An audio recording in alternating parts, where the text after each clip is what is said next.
Hey, my name is Zach. I'm the lead pastor here at Restore. Thanks so much for checking out this week's message. I hope that it's encouraging to you and inspiring to you.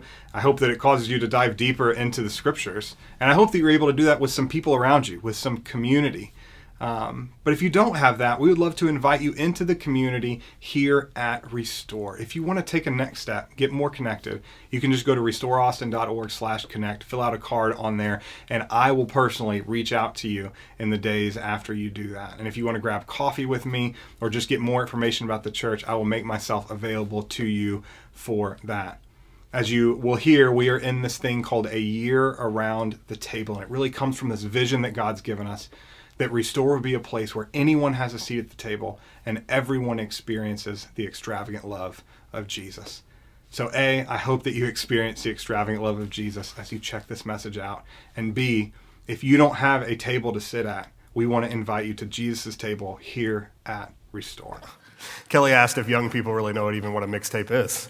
I don't know, probably not. Yeah, I used to have to make them on tapes.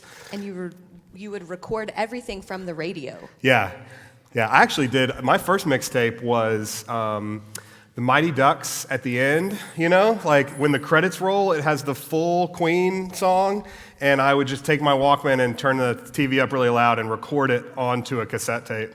Attia, did you do that?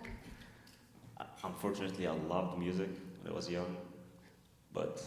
We can do it for you now, though. Yeah, well, I'm going to make a mixtape. We're going to make a mixtape for each other. These are my friends, Kelly and Attia, and I'm so excited. We all just give them a round of applause for being with us this morning. This is not a normal work day for them, so yeah. But they both walked in and were like, so we're going to do your job for you this morning, aren't we? Isn't that nice? So I'll have to return the favor at some point. But I want to give a little bit of background on how we all got connected. So we work together with a group called the Multi-Faith Neighbors Network. MFNN is kind of the acronym. You can get more info about them at mfnn.org if you ever want to look them up. But the Multi-Faith Neighbors Network is in 20 major cities across the U.S. and in a ton of different countries across the world. And here's kind of what they say about themselves.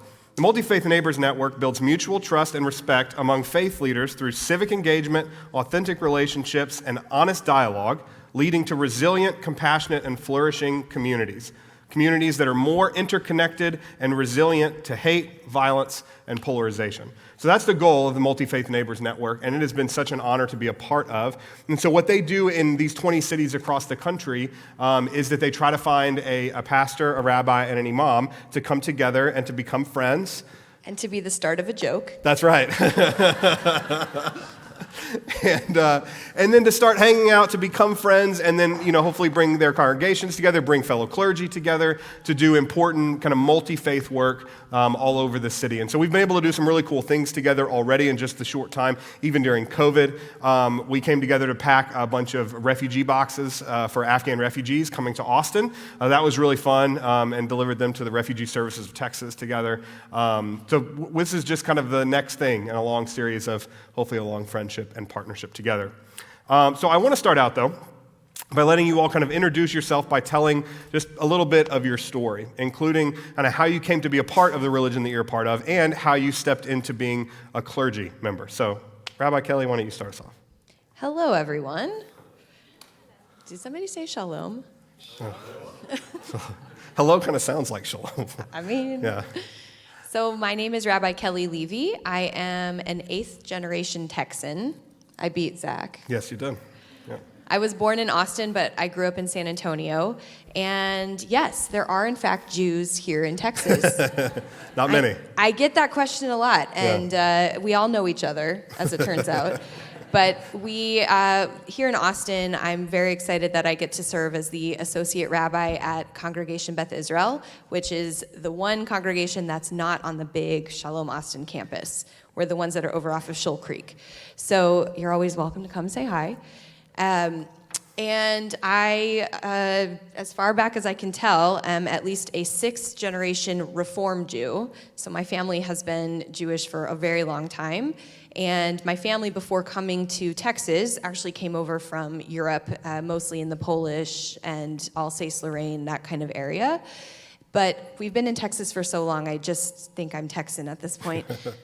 But I started my rabbinate in 2014 when I was ordained from the Hebrew Union College Jewish Institute of Religion in New York City, and started for the first 4 years in Rochester, New York. So yeah, it's not as hot there, but it's very cold. And then came to Austin in 2018 and have been here since then. What was the other part of the question? I think you nailed it. That was how you became part of your religion and clergy. Yeah, that's it. Yeah. What is kind of involved in becoming a rabbi? That's a great question. It depends on who you ask, but I'll tell you from my perspective. So I did have to attend undergrad, so I went to Texas Tech. So anybody out there, Raiders? Oh my God, that's crazy. That never happens. Yeah. I know. Yeah, I know. But still, there are Raiders everywhere. So I got my undergrad in psychology and then went to rabbinical school, which is a 5-year program. We spend the first year living in Jerusalem. So I actually graduated from college early, lived in Israel for 6 months, came back to Texas for a year, and then went back to Jerusalem for a full year, and then moved to New York City for 4 years to finish up my ordination. Amazing. Yeah, we all joke because they have pretty extensive requirements to become clergy in their respective religions. And they're always like, well, how do you become a pastor? I'm like, you just be like, I'm a pastor, and then you're one. Says a lot about you, Zach. I have done seminary and a bunch of other things and ordination, things like that. But in reality, yeah, you can just kind of be like, no, I'm one. Yeah, mark me down. Okay. Well, Attia's story is much more interesting. Yes, than mine. Attia, tell us about you. Right, good morning, everyone. Thank you, Zach, for the invitation. Thank you to the community for welcoming us here. You said you're 8th generation Texan, Zach? I think 5th, 4th, something like that, yeah. So I don't know what do I count like, because I was born in Egypt, so do I count as first generation Texan now? I don't know if it counts, but maybe my children will count. So, there you go. Yeah. I have 2 children. So yes, I was born and raised in Egypt. Spent all my life up to high school in a very small village on the Mediterranean in Egypt. Before moving to Cairo, where I lived for about 10 years, went to school. Zach is right. It's very tough to be an imam. You know, I mean, it's changing. You know, a lot of people are just like becoming imams without much qualification. But I had to do probably about, I don't know, like 23 years or about 20 years of 20 years studying like seminary, studying elementary, middle, high school, college, and then grad school. So it's like the path is very long, and the pay is not that much. We've all got that in common, though. That's something we share. Yeah. Yes, and I moved to Texas here in 2012. So I've been here about like almost 10 years now. I've served as the Imam of the Islamic Center of Greater Austin, East Austin, and now I'm serving as the Imam in the Islamic Center of Lake Drivers. I don't have a boat yet. I don't have jet ski, so hopefully soon I will have one. Yes. So. I'm also praying for that. Yes. Yes. How did I become an Imam? Yeah, like I guess why? You know, did you always want to be one? Yeah, I think, you know, growing up, my generation, everyone, I think it was, I don't know, the beginning, or maybe it started earlier, but everyone was becoming more materialistic and, you know, deviating away from God and from the truth. So I found it like, I always hold my colleague in the school and my neighbors and, you know, youth in our network. I play soccer hopefully every week. But in Egyptian style. When Egyptian style, Arab style of playing soccer is weird because we play mostly, at least my group, we play from 11 midnight all the way until 2 a.m. So wow. I played soccer last night until 3 But that's a.m. when it's not hot, so that that's makes true, sense. Yeah, gosh. We play indoor anyway, so. I played soccer in Egypt like barefoot, so we play barefoot like when it's very hot and we don't have grass, we don't have turf or grass, so you play on actually where it's like small bubbles, so It's so hot, maybe 40s or 35 around, and you're just running, so you have like all the sores in your feet. So yes, and I grew up farming, by the way. My father had a farm, so I grew up farming until high school. I wish I can go back and experience this again, but I don't know how different that would be. Yeah. So how did I become an imam? Or what made me an imam? I had an uncle who always prayed. he had like many sons, like, and he wanted one of them to be an imam. So he kept pushing one of them. None of them wanted to be an imam. Then he turned to me, Attia, you are my last hope. And then he died, before I officially became an imam. And then maybe I said this was the call. And then I found out that my mother is making prayer to God every day that, oh Allah, make Attia an imam, make him an imam. Then I actually started teaching English. So I learned English in Egypt, so I started teaching English for about 3 or 4 years. Okay. And then I thought that that's it, I'm free now, I don't have to be an imam. And then all of a sudden, I'm back again and then on the path. So it was an interesting path. Oh, that's the power of a mother's prayers. Yes. Yeah, absolutely. Or mother's guilt. That's right, or a mother's guilt, yeah. One and the same, maybe, one and the same. Awesome. Okay. Now, obviously, the United States is a majority Christian country.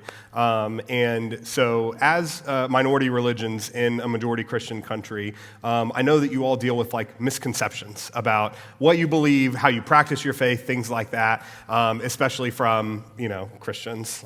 They're all out there. No one here, though. No, we're great. We're talking about other people that are terrible. Yeah, none of them are here. We're all awesome. But what are some misconceptions that people, have had about your faith, and what does it look like to kind of correct some of those things? You go first. Attia, you want to go first? Yes. Kill is right. This is not the group we're talking about. But honestly, in Austin, I wouldn't say in Texas. In Austin specifically, I think as people of other faith, I think we feel welcomed, and we don't experience that much of what other people experience in other cities. But I think maybe one I can highlight is you're Muslim, then you shouldn't be here. This is Islam is like a Middle Eastern religion. Islam is Arab religion. Why you are in this country? And you always hear this, go back home. This is not your place. This is something that we always hear. What it's if you study history, taking class at UT, and a lot of stories that we read, like from back on the time, there have been all those Muslims. They even like reports that they came with the first explorers. Oh yeah. Yeah. So I mean, like it's regardless. We're here. So we're here. So yeah. That's one misconception. Because Islam is a universal religion. We believe that Islam is a universal religion, so it is practiced wherever people might want to, and then a lot of people migrate, so it's everywhere. That's awesome. That's one. That's great. The second is skills. Yeah, you have one? This is hard to answer because you could look at it from so many different perspectives. Totally. So there's like the historical perspective, there's the more contemporary stereotypical perspective. So, from the historical perspective, there's a lot of misunderstanding about how Jews practice their faith. And, I think one of the things to keep in mind about Judaism today is that we have different branches of Judaism. So when people picture a Jew, they're often thinking of what I would say is an ultra-Orthodox Jewish person, somebody, a man who has a big beard, who has what are called peyot, the earlocks, and has the big hat on, and the women who are dressed, in what's called sniut, or very modest clothing, and they would be covered up. Women don't have a voice in that branch of Judaism, and those stereotypes that you're picturing are true a lot of the time in that particular branch of Judaism. But in modern Orthodoxy and in conservative Judaism and in Reform Judaism, it's just not true. I mean, in ultra-Orthodoxy, you wouldn't find women who could be rabbis, but hello. There's one right there. Last weekend, we celebrated the 50th ordination of Sally Presand, who was ordained as a rabbi, the first from a seminary and the first in the United States. This last weekend was 50 years. So it's very common that I will meet somebody and they'll find out I'm a rabbi and they'll say, women can be rabbis? And I'm like, I'm literally standing right here. So yes, but it's one of those things that there's a misconception about how the different branches of Judaism function and what the differences between them all are. Yeah, that's good. I think that was something you've taught me a ton about. because I had an assumption of like maybe like two different kinds, right? There was like ultra-Orthodox, and then there's just like people who just like call themselves Jewish, but like don't really do anything, right? Yeah. Like engage with the faith. Like Reformed Jews. Yeah, no, not you. No, you're great. You almost got me. You almost tricked me into being mean. No. Yeah, it's a really diverse crew. But the Austin population is relatively small, like compared to other major cities in America. Definitely. It's one of the things that growing up in Texas was different for me than when I was in New York City. Yeah. So in New York, you get the high holy days off. Those are days that everybody in the entire city takes off because there are a lot of Jewish students, but there's a lot of Jewish teachers, Right. and they wouldn't have anybody there, so they Sure. they get those days off. Whereas I would have to go and bring a letter and get an excused absence, and if I had to miss a test and have it rescheduled, because they always schedule tests on those days, and it was always something that you had to fight for, whereas it was just a given in other parts of the country. Yeah. So the Jewish population in Texas is bigger than you might think, but it's still nothing compared to California, New York, even Florida. A lot of Jews in Florida. A lot. They're all old, though. Okay, that's all people in Florida are old. Yeah, true. Yeah, I don't know if that's true or not, but it feels like it. It feels like it's true. Yeah, that's awesome. I think, that's something that like I would never think about, right? Like we get all of our holy days off, right? Like I mean, I get yours too, yeah, just to that's be nice. fair. But We get rodeo days off here in Texas. That's yeah. nice. I grew up in San Antonio. We had Fiesta. That's right. You It's get the all that best. kind of stuff. Okay. I want to ask you guys about what's the most kind of spiritual, intimate encounter with God that you've had, right? Like, and kind of where were you? What were the circumstances around it? What did you feel? What was happening? Was it inside of a religious service, or was it somewhere out in nature? How did that happen? Attia, would you start us off? Yeah, there's so many of them, but maybe I think that the one that I really felt closest to God was in high school. My father passed away when I was in the last year in high school. And if you don't know the system in Egypt, the education system in Egypt, that if you fail one subject, your GPA is just like, all screwed. So, and there is no second chance. You got one chance in the third year, which is the 12th grade. Okay. One shot to take your exams and to, that's all your GPA that will determine the rest of your life, because it determines what college you go to and so on. So I had a test that I was taking, and I was really sick, and it was an oral test, and usually it was about recitation, Quran recitation. It was like something about this. And then those who were testing us, they were not happy. They tested us in pairs. So my partner, they didn't like him for, I don't know what he did. He did something before the session, so he did something really bad. And as soon as they saw him, they thought that we are together. I didn't get to choose my partner. I think they do like certain numbers. So as soon as they saw him, they said, you guys are gonna get ready to study for the summer. Because if you fail one subject, you have a chance in the summer to take it. If you pass the summer session, you're good. If not, then you repeat the entire year again. Wow. So yes, all subjects, all those that you pass, then you have to repeat them again. Wow. So it's like, okay. And then they started just like asking the toughest questions. They just, if a tester wants to fail you, Yeah. they can make it happen. And it's an oral test that they don't have anything written to really stick to, so it was just like out of their mind, just making up any questions. And I just like say, every time I try, and then it's tough. So out of like maybe 5 or 6 questions, probably I didn't answer maybe 1.5 or so. And then they said, okay, get ready to study for the summer. I said, okay, I will. And then I left, and then I thought literally, it's like as I felt that they have already put like a failing grade. Probably I've seen something, I'm not very sure, but I felt like they already put a failing grade. I went home and I said, you know what, I don't care. They already, put the score, and maybe they submitted it to the school district, and I think it's done with, but I think God can make it. And this was going in my head, I don't care. God can make it happen. God can make someone make a mistake, those who are entering the grades will change it, God can make it happen somehow. And, I prayed and I prayed. At this time, I really felt like when you feel hopeless, I think that's sometimes, that's the closest we get to God. Absolutely. You are detaching yourself from everything that could help you, and you're saying, there's no one else, we're saying how good God is and how great He is and He is sufficient. All these good things we hear about God is true, At this time, I really felt it, and that was like, I think the spiritual high that I don't think I've ever experienced it again, because we're always like in a situation we can manage our life to a certain extent. Yeah. And I passed the subject. I don't know how. I just passed it. Maybe they felt sorry for me. I don't know what happened, but I did pass, the subject, and it's something I'll always remember. That's an amazing story. Yeah. Thank you for sharing that. Yeah, y'all can clap. That's great. Yeah, Mazal Tov on passing. Good job.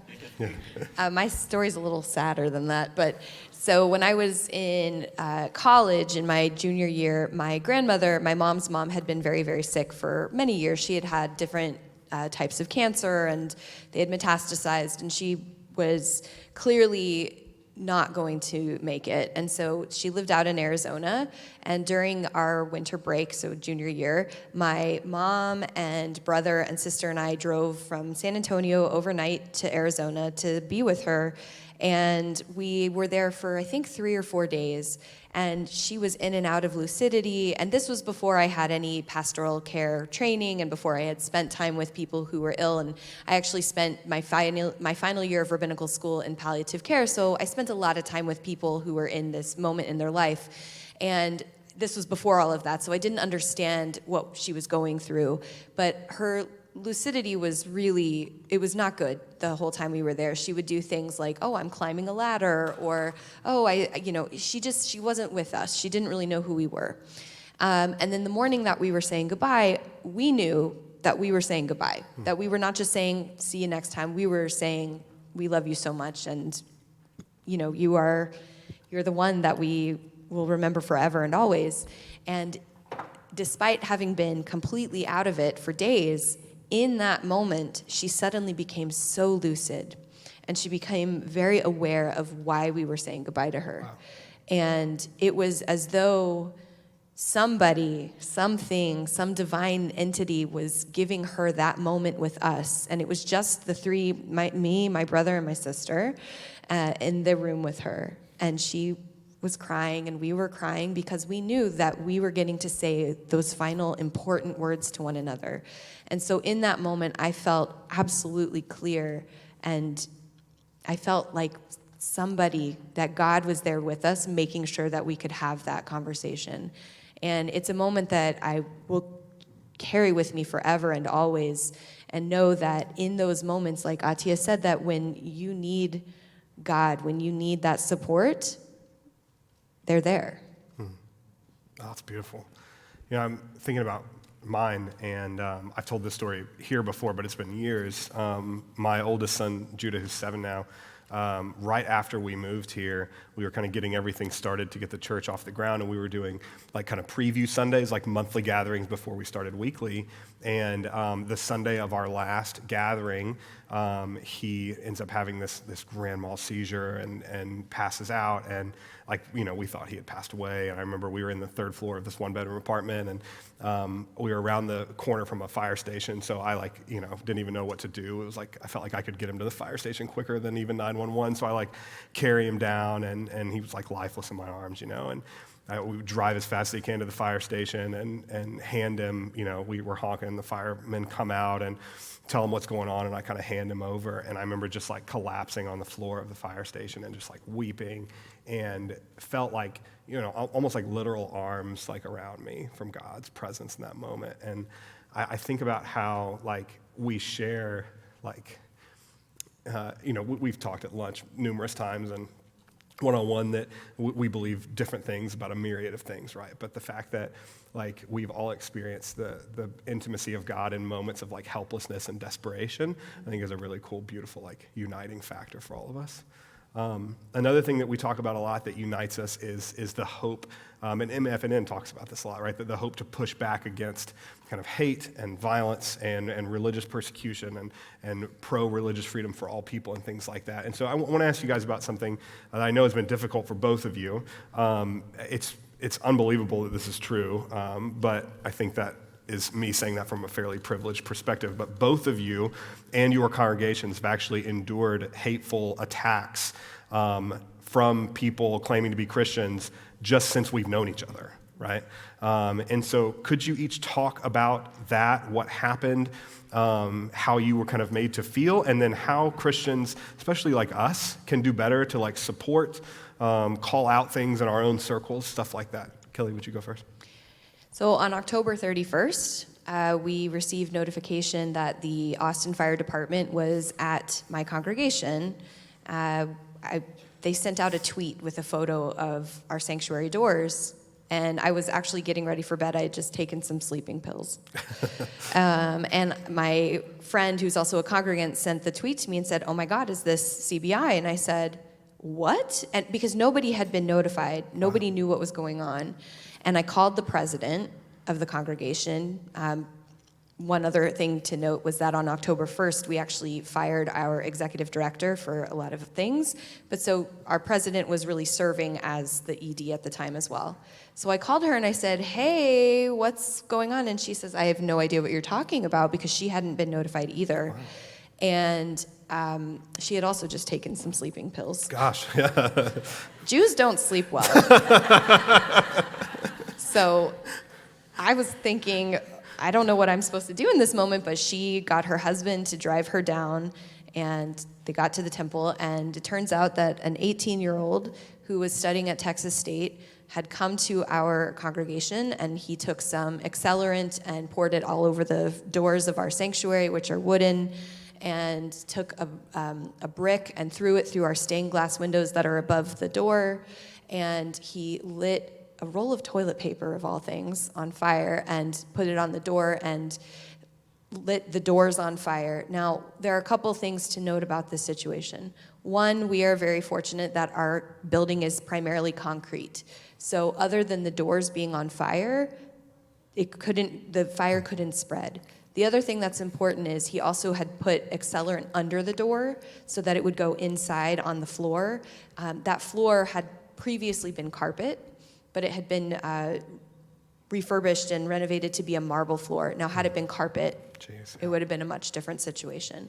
So the fire was mostly contained to the doors, but because of him throwing the brick through the stained glass windows, the smoke damage was fairly excessive into the building and into our sanctuary. We are fortunate to be recipients of 2 different Department of Homeland Security grants, and so we had been able to update our video camera footage and just all the different things that you need to do in a moment like this. So in addition to that, our cantorial soloist, the wonderful woman and my friend and colleague who does all of our music for us, remembered that this was a Sunday night, that from the Wednesday night before, she was leaving from being here, and she was in the parking lot, and there was this random car that showed up and was being a little bit sketchy, which happens a lot in a synagogue, just so you know. And she remembered watching him, seeing him drive in a very strange way, and she waited until he left the parking lot, but she remembered this. So after the fire had happened, they saw the footage. They had a pretty good idea of what his car looked like. But because she remembered this, they were able to go back to the footage from Wednesday and get a really clear shot of his car and the license plate and his face. Because when he did the fire, he wore a bandana over his face. So all of this is to say, sorry, this is a long story. You're doing great. He did get caught about a week and a half after the fire because of all of this wonderful footage that we had. And in the time that he got caught, it turns out that he was a freshman at Texas State. He already had been arrested for some assaults against people of color. So he clearly has a history in his very brief time. And he has been indicted on 3 different crimes, but one of them is specifically a hate crime because it is a hate crime. And he's currently being, they're assessing to see if he's competent to stand trial, which I've learned a lot of legal things I didn't want to know about this. At first, when I found out he was 18, I thought, oh my gosh, we have to do something to help this kid, to do some restorative justice. I don't want this kid's life to be ruined because he did this terrible thing because he was so ignorant. But as we've uncovered and investigated and found out more about who he is. I'm sad to say that I don't think there is going to be any restorative justice for him. I don't think that I think that he will go to a federal prison. He will probably go to prison for about 50 years.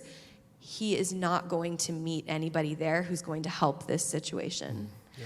So we are still dealing with this. We have to close our sanctuary permanently until we're able to fully repair it. So there was some minor fire damage, excessive smoke damage, but the bigger issue is the deferred maintenance on our building, which was built in the 1960s. So there is asbestos that we're going to have to remediate, and there are some other structural issues with the building itself. So in the meantime, we can't be in our sanctuary. We have to close it until we're able to fully repair it. We are using our auditorium space for our sanctuary, and it's not great. It works as best as we possibly can. But in the meantime, we're going to be out of our sanctuary for at least the next few years. We are grateful that our friends over at St. Matthew's Episcopal, yes, are going to lend us their space for the High Holy Days in the fall. And we said, how much will the rental fee be? Because that's what we do. And they said, oh, no, this is friends helping friends.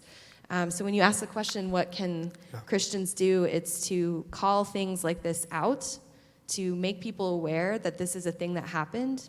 Because after the Colleyville situation happened, where my friend and colleague, Rabbi Charlie Citron Walker, was held for 10 hours, people knew all about that, but they didn't know about the fire at my congregation. Sure. And so I think people need to know that this is a thing that happened, to be able to speak out and say that this is not what Christianity is about, this is not what humanity is about, and to step up when you can and help each other out. Yeah, that's beautiful. And you guys actually used, on Thursday before Good Friday, right, you used Vox's. Not for Good Friday, but for Passover. Not for Good Friday, obviously, yeah. For Passover. Passover, yeah. You're not into Good Friday. I get that. No, so our friend, Pastor Waylon Lee, he was so wonderful to let us use the space over at Vesper for our second night community Passover Seder. Yeah. Again, for free. Yeah. We're not y'all don't need to do things for us for free, but we don't own this space, but yes. But, we were happy to do anything else. It's very sweet and kind to know that people, and the other thing is, this is so crazy, but after the fire, a lot of people did hear about it. And without asking for any donations, we had over $600,000 come in from over the entire country, the world. Yeah, I love that. Yeah, I thought it was so cool that, because we were there, we did a joint Good Friday service with Vox and a number of other churches that we work with on a regular basis, and y'all were there doing Passover stuff the night before. And I was actually there last night. We used their space for a dinner. Cool. Yeah, thank you, Callie. Thank you for sharing that. Attia, tell us about what happened to y'all. Yes, do you want the fire one or the pig one? Both. Tell both. Yeah, shortly, yes. So the place where I moved to now, Islamic Center of Lake Travis, I think in 2017 or 16, the same thing. We received a call around 3 a.m. in the morning, and then there was a fire in the building. It was, in the construction phase, so we were about to end, complete construction. And then we received a call that it is burned to the ground.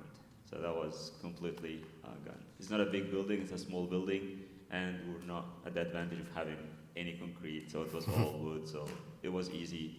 A few minutes, it was all gone.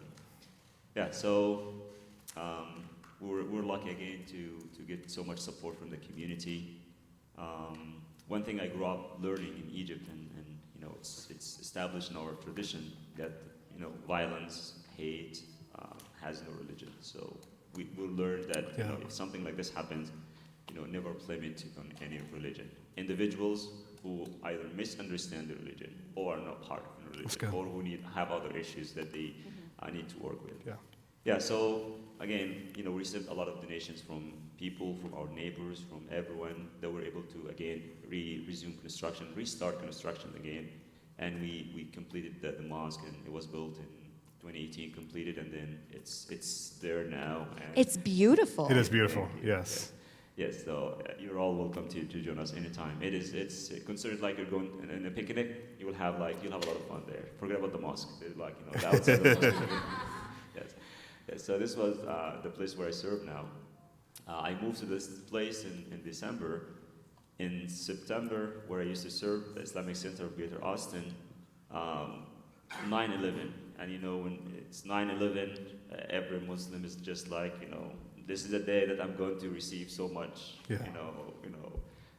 heat from people. It's less and less now, but it is still happening to a certain extent,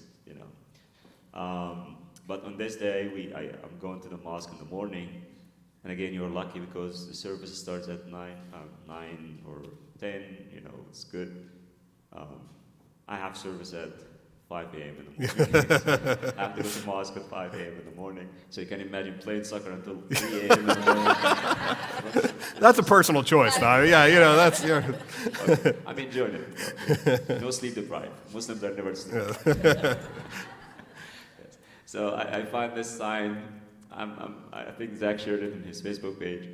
I don't remember everything, but I think it says, you Muslims are as filthy as pigs, and we will cleanse you with the blood of Jesus. And it was like, I think that the sign had the head of a pig on a stake, and then the sign, so it was blood in it. So it was like, and to be honest, from my perspective, I didn't think that this is a big deal. I was just about to go and remove the sign, trash it, and just like, no big deal. But the mosque administration, no, wait, we have to. By the way, we didn't catch the guy that did the fire, and there's no luck with this. And the same thing with this sign, we reported it, they did the investigation, but there's no way we can tell. Even the cameras, they put it from a spot where the camera will not be able to catch them. So, just like a file, and the case closed, and there's no issues. But again, we're not experiencing anything like serious. Again, we continue to feel the support from the community. Something like this happens, we know that it is someone, who does not belong to any faith, true faith. That's what we believe in. I mean, I think it's something that a lot of Christians don't realize, that part of our annual budget is security, because we have to have security for every single event we do. And when the fire happened, we had to go from having security just for Shabbat services and for other holiday events and community events to every single day. And we have a security guard on our premises every day. And I said we're the ones that are not over at the campus, so they have a whole wall. They are within a very secure space. We are not. And so we have a security guard every single day. We also have a pre-K program at our congregation, and we have to protect our children. My children go there. And it's something that I think a lot of other faiths don't really. I mean, do you guys have security? Yeah, absolutely. Like any event, like a congregation like this, you'll always have a security. Sometimes we can do it on our own. We have people who can take care of the job. Most of the time, like any service, we have to hire the police officers, or Travis County has been very helpful. Yeah, Travis County Sheriff's Department. Shout out to them. They're great. Yes, they're been very helpful. Yeah. And so we probably were against the bill to cut. Yeah, I think that's just something, like you're saying, that we wouldn't think a lot about, right? I also think, like Attia, from your story of you walked up and there was the drawing of the pig head on the stake, and we're going to cleanse you with the blood of Jesus. Yeah, it's yeah, that's right. It was was it a fake pig head or something? It was I think it was a mask, but or it was a real. It was something gross though. But that you walk up and you're just another day. Which for both of our faiths. That's just Yeah, but for both of our faiths, pig is a really, we don't do that. Right, so. right. And the person obviously knows this, right? That's a part of the intimidating part. But yeah, I just think that's stuff that I'm just glad that we can be more aware of and to speak out against. And I think that we have a responsibility as Christians to speak against people that are using the name of Jesus in hateful ways. And unfortunately, I think we see that that's on the rise. All of the studies and stuff hate crimes, specifically religious hate crimes and stuff, are on the rise. Racial hate crimes are on the rise and things like that. So I think we have this responsibility as Christians to speak out against that. And I hope that today is a part of putting a lovely, sweet face on your intention and need to speak out against that. And I think that's been such a huge. I think I've always been against violence and religious persecution and things like that, right? But it was different when these two things happened, and I was these didn't just happen to like a Jewish neighbor or a Muslim neighbor. Like these happened to my friends, right? And that's like a whole different thing. And so I hope that that's a long-term part of not just us being friends, but that our churches and congregations and people can become friends and connect with each other. And that's what our community actually feels like, you know. When something happens, we know we have friends who can help us, who can protect us. So we do feel that friendship, you know. Good. And all community members, they actually feel it. Good. And I hope that you know that you can always call and we'll always be around. I have your number. You do, yeah. Anything you need. Well, any last words for us before we close it out? Just thank you so much for having us and for starting this conversation. And I know that we will do this again sometime so we can do your job for you. Absolutely. Anytime. You're always welcome. You had more questions, so we can do those another time. Yeah, we will. Yes. Thank you, Zach, again for the invitation. And to the team, I really loved the... Yeah, Attia said he's like, my services are so boring. Yes. You get advantage of first Zach, and then standing when music is being played. I don't know. Is this a tradition that you always? Yeah. So it is actually helpful. Like you really get to stretch out, and it's good, you know. And I mean, we do it too. If I bring my son here, I'll be in trouble. Oh, well, yeah. Well, right now, actually, we're going to go do baptisms for both of you. So we'll go out in the back. So bring your son next time. And yeah, it is hot. It is hot. No, I'm just kidding. No, I'm so thankful. Y'all give them another round of applause for being here.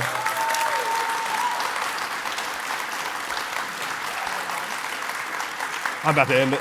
Yeah, so we'll hang out up here for a couple of minutes afterwards. If you want to just say hi to either of them or to me, you can say hi to me too if you'd like.